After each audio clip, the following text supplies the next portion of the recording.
That's always been my demeanor. But I learned a lot of them things you want and a lot of little natural things like that, it'll make you puffed up. Amen. Sometimes you got to learn how to set yourself in a position where you can say, you know what, I can suffer, I don't have to do it.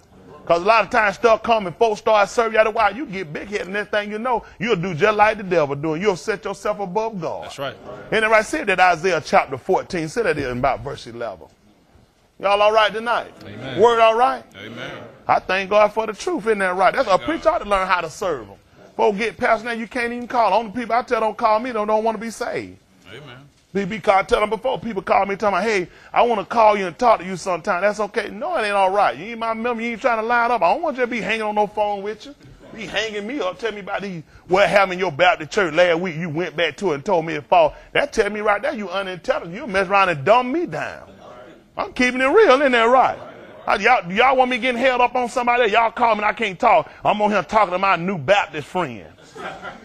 You sit up here and you going through and suffering and need me. Tell me, man, me and this method having a good conversation. Call me back tomorrow. Well, when I call you back, it won't be pastor. It's going to be T-Bone. What you doing? Holla T. Isn't that right? Don't even put a bone on the end of it. Listen to the book. Y'all know I was crazy before you got here. Listen to who they holler yell. Thank you for pointing out, brother, but I like you. He made sure, I looked right, he pointed right, I know what happened. I done told him all them planes leaving up there at Hartsfield Airport, Hartsfield Jackson, don't cut the monkey now. That's right. Listen to the book. Isaiah chapter 14, verse 11. Listen to the book. Thy pomp is brought down to the grave. Thy pomp, is that P-O-M-P? Yeah. Thy pomp is bringing display. He said brought down to the grave. Listen to the book. And the noise of thy vows. The worm is spread under thee, and the worms cover thee. And the worm covered thee. How art thou fallen from heaven? Who? O Lucifer. Oh, Lucifer. Son of the morning. Son of the morning. How art thou cut down to the ground? That's what he want to know. How you cut down to the ground. Listen. Which thou weakened the nation. He said, which did weaken the nation. That's it. We'll work with it. I know now. I tell you, Medicaid ain't got me too drunk. Which did weaken the nation. Listen to the book.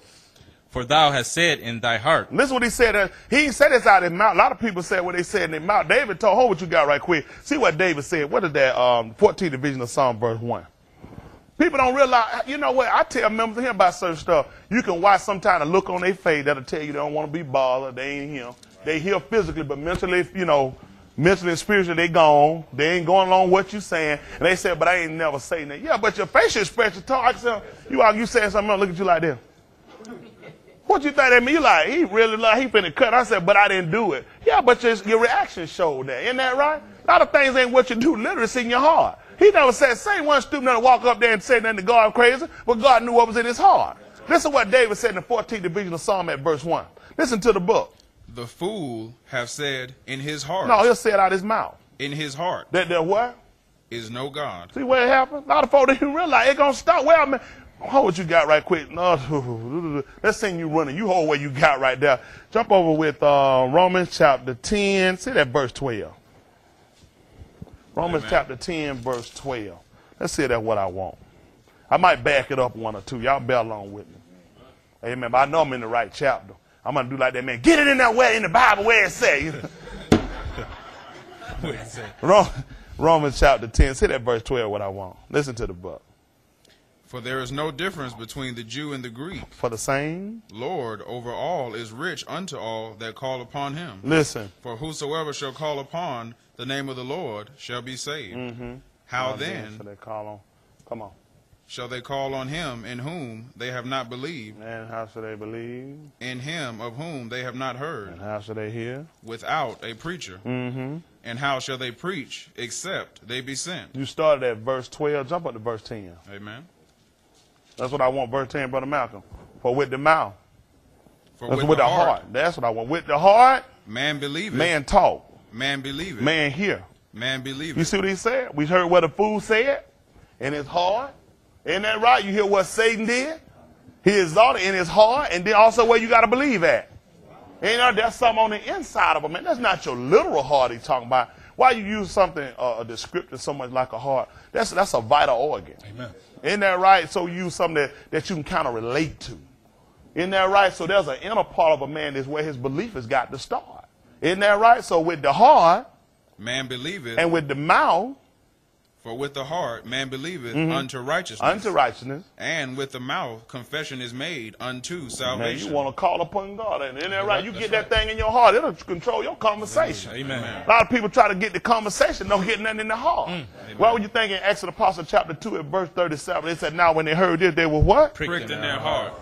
Got to do something to you. That's right. Why you think they said, men and brethren, what shall we do? With the heart man believe, with the mouth confession was made to salvation. A lot of times people trying to be saved, they don't even know the steps of the order. Isn't that right? That's why they want to know. Something happened to let me know I can't stay in the state that I'm in. Amen. Something just, in what you just said, it condemned me. A person got to be condemned. When you condemn something, You declare it to be wrong. when I ask what it means, then answer DeVere. Hold on for a minute. Boy, I don't want to mess up my... Boy, I tell you, we right at it. And I can put on the medication. Y'all to take me back, won't you? Woo! Woo! DeVere, do something to me. Woo!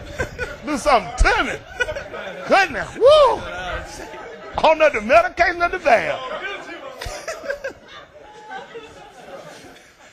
But I'm telling you right here on live streaming, y'all like to see the Negro got wrinkled up right quick, too. Isn't that right? He'll do it to you. But that's right. When you know, years ago, and it's important, he's fine, but it's important that when you hear words a lot of times, you know what they mean. You can say words, but you don't understand what a word means. When you walk by a building that says condemn, or they say we condemn it, you don't understand. You just know, for some reason or another, I can't go back in. But when you condemn something, you declare it to be wrong. There is something structurally unsound. When God had condemned you, he find there's just something unstable about what you're doing that I can't use you. I can't enter in it. When a building condemned, they don't still go walk in and build and say, well, go ahead and go ahead and get your certificate of occupancy and just go on and dwell. And there's something wrong with That's right. Isn't that right? So God don't even enter into it. So when this word condemns you, it begins to let you know something's wrong. You got to be rebuilt. Amen. Whether it's going to be in the structure, it's going to be in the foundation. And a lot of times where people, the majority of people, the problem come in the foundation. The very thing they set upon that caused them to be built. Jump on right quick. Give me Ephesians 2 and 20. Thank God for the Holy Ghost. Another one. Isn't that right? Amen. Thank you, Lord. That's a good one. Isn't that right? That's right. I heard folks say one time, with the truth, I thank God for how he make me act. Isn't that right? Thank God able to give me the word. And this, you know, people might not believe. I know people see me a lot of times. They say, Pastor Miller arrogant and, you know, he think he know. And that's never been my conversation. I don't think I know everything. I know I don't know everything. So I wouldn't dare have a thinking of it. Isn't that right? I know we all know in part, just like Paul said. And that which is perfectly come, that which in part is going to be done away. God give every man a measure of the gift. Isn't that right? Amen. And I thank God for what he give me, and it always keep me in a humble state. When I see people pressing from other places, giving up their livelihood, moving here, it humbles you. Because I know it's not me as a natural man. I know I don't have the best broad conversation, and I'm not wearing tailor-made suit. They're not coming to a cathedral where they're going to come here and get employment with the church and be on payroll or salary. These people come to an office park off a side road, off a counter road, a side street, a counter road, in an office park on the back side of the building where some ambulance used to be parked there. That's right. Isn't that right? That just let you know that's God. That's the word. Amen. I heard a man told me one time years ago, he said, I'm going to tell you something, Pastor Smith. He said, what you got, he said, you could be in the woods preaching it. He said, and people will come to it. He said, I didn't one hardly nobody. It was just a few people. I just said, oh, yeah. He was the mayor of a city down in Griffin, Georgia at that time. And he said, I'm going to tell you. He said, people going to come to what you got. He said, because, you know what I'm saying, people want to hear it. It's different what you're saying. And over time, God will prove it out every time. You ain't got to be in no fancy building for people to come to truth. Right. When they hear it, it'll make people put everything else aside and say, I'm drawn to it. Jesus talked about no man can come unto me except the Father will send me drawn. God put attraction. He'll make every other thing look obsolete. Well, how many levels do they have?